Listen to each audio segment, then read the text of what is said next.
Brooke Henley, and I am in 6th grade, and this is my 7th year as a student at Holy Spirit. During my time here, I have been blessed to do many different things. I have played on various sports teams throughout the years. I have participated in local and state PSIA competitions. I was a member of show choir for 1 year, and I've also taken part in several drama productions.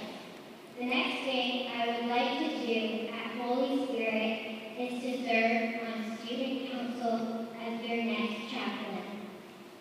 I've always loved my school and all of the many friends I have made here, so it shouldn't be surprising that I would want to continue to work for my friends and school to make 2011-2012 another great year. Christian education has been one of my favorite subjects. I have enjoyed learning more about the Bible and getting closer to God. It is for this reason that I would